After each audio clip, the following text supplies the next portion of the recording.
You know, that specific kind of burnout, the one that comes from what I guess I'd call it tab fatigue. Oh, I know it well. Yeah, it's Monday morning, you have one simple goal.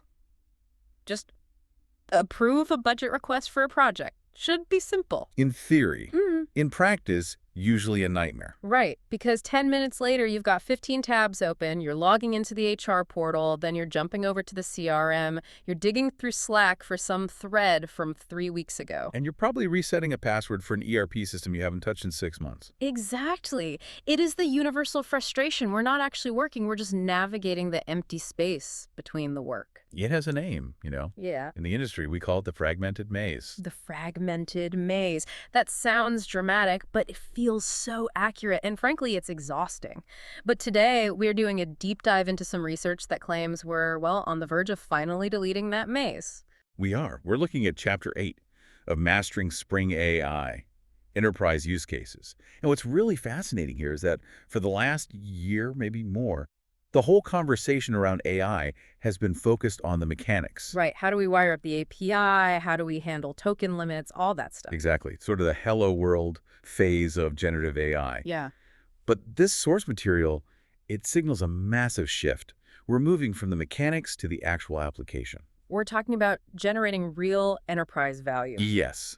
We're going to unpack how large language models, LLMs, are becoming the architectural backbone to totally transform how businesses operate. And the sources break this down into 3 pillars. They do. It's about automation, reducing that manual grunt work. It's Mhm. about intelligence, making better, faster decisions. And finally, engagement, which is about revolutionizing how we talk to software. So let's go back to that Monday morning struggle, that fragmented maze. The material has this great visualization of the current state. I know the one. It's a tangled mess. It really is. It's just lines connecting HR, CRM, IT support. It looks like a map of my anxiety. It's a visual representation of pure inefficiency. But the solution they propose is something called the singular interface. Okay, the singular interface. I have to stop you there because, conversational AI usually just means a chatbot in the corner of the screen. Right, giving you FAQ answers. And then it just tells me to call support. Is this just like a rebrand of Clippy? That is a fair question, but no, that is Yeah. absolutely not what this is. Okay. This isn't a help widget. It's a command center. The source points to 3 key capabilities. First, it's multimodal. Meaning it handles more than just text. Exactly. Images, audio, you could upload a screenshot of an error or, voice record a meeting summary. Second, it has context retention that remembers the state of the conversation. Which solves the goldfish memory problem. Right. You don't have to keep repeating, I'm talking about the Smith account every single time you ask a question. The system maintains a stateful dialogue. Okay, that's useful. But the third capability listed here, action-oriented, that seems like the heavy lifter. This is the game changer. It doesn't just talk. It does things. It does them via something called function calling. Let's unpack that. Function calling sounds technical, but I have a feeling it's the secret sauce here. How does a language model, which just predicts the next word, actually go and click buttons in my CRM? That is the magic of what they call the Spring AI Orchestrator. If you look at the architecture diagram, it starts with your input. Okay. That input enters the orchestrator, and inside you have a context manager handling the history we just talked about, and an LLM router. And the router is deciding which model to use. It is. But more importantly, it's figuring out your intent. If you say, schedule a meeting with the lead from the Smith account, the orchestrator doesn't just guess. It doesn't hallucinate a response. No, it realizes, okay, I need to know who the lead is, and I need to access a calendar. It then generates a structured data object, usually JSON, that specifically triggers your back-end systems. Whoa. So it's translating plain English into API calls. Precisely. It calls the CRM database to find the name Alice. Then it calls the calendar API to check availability for Alice. And then it executes the send invite function. So the LLM isn't doing the work. No, it's driving the software that does the work. It's the conductor, not the musician. That makes so much more sense. But there was another part of this that I stared at for a while. Dynamic UI generation. This is a really radical concept. The diagram seems to suggest that the interface itself changes based on what I'm talking about. It does. Think about how rigid software is now. A dashboard looks the same no matter what you're doing. Right. Dynamic UI, or generative UI, flips that. If you ask the orchestrator for sales data, it doesn't just text you the numbers. It spins up a temporary interactive chart component right there in the chat. It renders a widget on the fly. Yes. Or if you say, okay, approve that budget, Hmm. it doesn't send you a link to the finance portal. It renders the approve and reject buttons directly in the conversation. Wow, so the interface adapts to you in real time. That's the idea. You don't go to the app assembles itself around your intent. That effectively kills the maze. That is the promise. It dissolves the friction of navigation completely. Okay, that covers the doing part, the automation. I want to move to the second pillar, intelligence. The source material talks about moving from static reporting to crystal balls. Right. This is the evolution of decision support systems, or DSS. And traditional DSS is, let's be honest, usually just a fancy dashboard telling me what happened last month. Exactly. It's looking in the rearview mirror. Sales were down 5%. Well, thanks for telling me now that it's too late. Right. So the source describes how LLMs change this by introducing data synthesis, and specifically synthesis across structured and unstructured data. That distinction, structured versus unstructured, that's huge in enterprise, isn't it? It is the defining wall in most IT organizations. Structured data is your nice, neat SQL database, rows and columns. Unstructured is everything else. PDF contracts, emails, Slack messages, support logs. All of it. And usually those two worlds never, ever talk to each other. You have to read the contract in one window, look at the spreadsheet in another, and do the synthesis in your own brain. Exactly. But a Spring AI-driven DSS can ingest both. It can look at the SQL sales figures and read the client emails to explain why the numbers are what they are. And once it has that synthesis, it can run scenario simulation. The what-if engine. You can just ask, what happens to our Q3 margin if the cost of raw materials goes up by 12%? The LLM understands the semantic relationship between all that data, so it can predict the outcome. It's modeling the business logic itself. It is. But this leads to the biggest objection I hear from CIOs. If I'm asking an AI to predict my financial risk, how do I know it's not just making things up? The confident liar problem. Precisely. If you just ask a generic chatbot about your company's risk, it will make something up. And that brings us to the AUG pipeline, retrieval augmented generation. We hear augury thrown around constantly. In simple terms, what is actually happening to stop the AI from lying? Think of it like an open book test. But you are the one who provides the textbook. Okay. And you tell the student they are only allowed to answer using that book. Yeah. Nothing else. So step one is getting the textbook ready. Right. That's the ingest phase.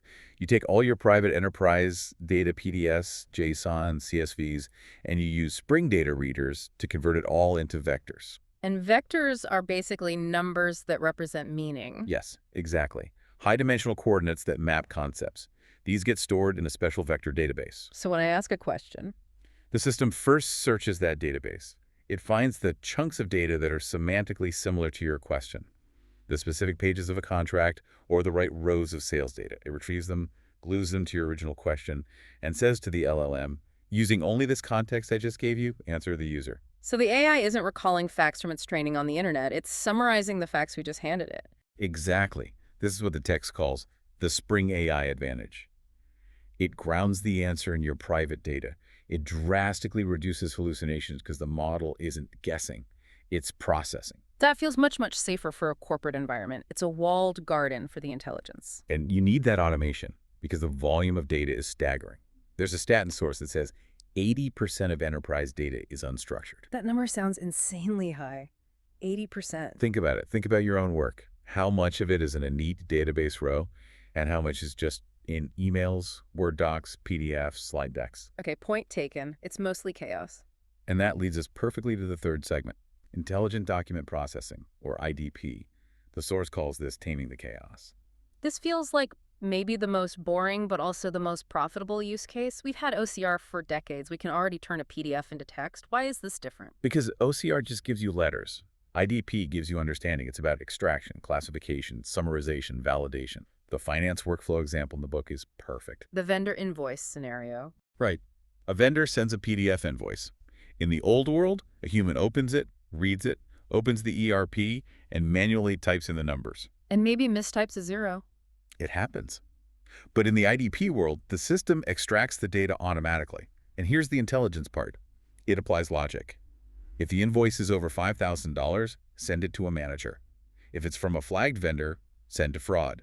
Otherwise, just pay it. So it's active routing. It's making low-level management decisions. It is. Or look at the legal example, contract PDF to risk analysis. It can scan a 50-page master services agreement and automatically flag non-compliant clauses. It doesn't replace the lawyer. No, it just makes sure the lawyer only spends their expensive time on the 3 paragraphs that actually matter. Ew. It scales expert attention. Speaking of scaling attention, let's talk about proactive protection and anomaly detection. This is a major shift from what we used to call rule-based systems. What's the real difference? A rule is just, if X happens, do Y. Seems straightforward. It is, but rules are rigid, brittle. A rule might be flag any transaction over $10,000. But what if a fraudster just withdraws $9,900? The system sees that as perfectly fine. Right. AI uses adaptability, it learns new patterns without needing a rigid rule set, and the source mentions context as the key differentiator here. Yeah, the 3.0 AM login example. Exactly. That sounds suspicious immediately, right? To me, yes. But the AI looks at the user profile. If that user is a DevOps engineer who runs server patches at night, a 3.0 AM login is completely normal. If that user is an HR rep who works 9 to 5, it's a massive anomaly. A hard-coded rule would either block both or allow both. The AI can tell the difference. And the explainability part is crucial. It generates a plain text reason for the analyst. Flagged because transaction volume exceeds historical average by 400% for this time of day. It tells you why you should look. The industry examples here are really cool too. Manufacturing and IoT. Predictive maintenance. This is huge for heavy industry.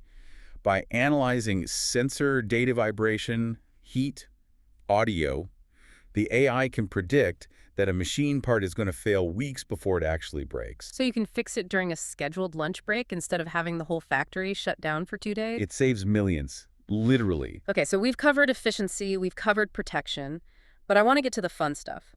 Creativity.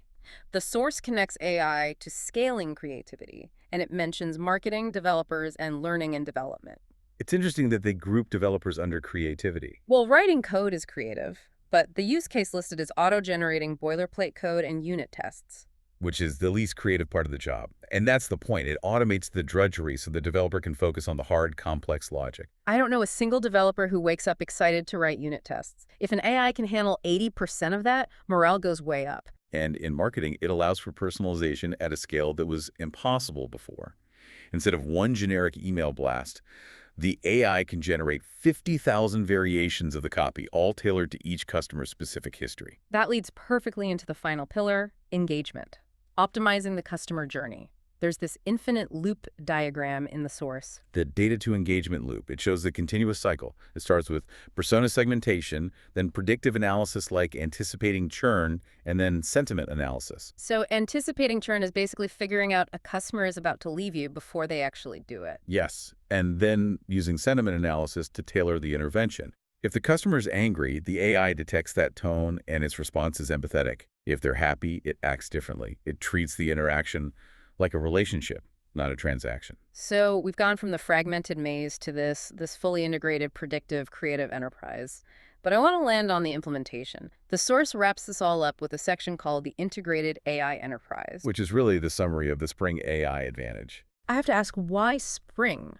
Why Java? If I look at GitHub, everything in AI seems to be Python.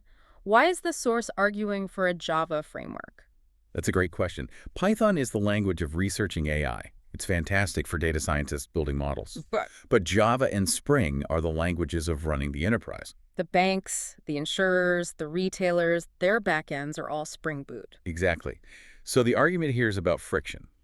If your entire security stack, your database connections, your microservices, if they're all in Spring, do you really want to spin up a completely separate Python stack just for the AI features? It adds latency, security risks, hiring challenges. It does. Spring AI brings the AI capabilities into the house where all the data and business logic already live. It's a unified platform. But the feature that I think is the most critical for the long term is model abstraction. Explain that for the non-coders. Okay, so imagine you build your entire application hard-coded to OpenAI's GPT-4. All your prompts, all your logic, it's all for that one model. Then, next month, a new model comes out from, say, Google or Meta. That's half the price and twice as fast. You're stuck. You'd have to rewrite everything. Unless you use Spring AI. It provides a portable API, a chat client. You write your code once against that Spring interface. If you want to swap the underlying model from OpenAI to Bedrock or Azure, You just change a single line in a configuration file. You don't rewrite the You code. don't rewrite the That's code. massive. That's future-proofing the application. It protects your investment. In a field moving this fast, vendor lock-in is a huge risk. This abstraction layer basically solves that. The source ends with a quote that I think just sums this all up perfectly. It says, "The question is no longer what can AI do, but how quickly can we integrate it? Spring AI is the answer." It really shifts the urgency, doesn't it? It's not a science experiment anymore. It's an integration challenge. Hmm.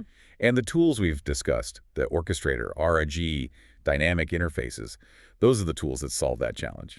As we wrap up, I'm stuck on that concept of the dynamic UI we talked about at the start, the idea that the interface just generates itself based on what I need in the moment. It really is a paradigm shift. It makes me wonder if my interface creates itself on the fly and the whole idea of an app just dissolves into a conversation, what does my job description actually look like in 5 years? That is the big question, isn't it? We might be moving from being operators of software to being, I don't know, curators of outcomes. Are we just going to be people who whisper to the orchestrator? Perhaps. But, if it means I don't have to have 15 tabs open on a Monday morning, I think I'm all for it. Something to think about while you're closing out those tabs.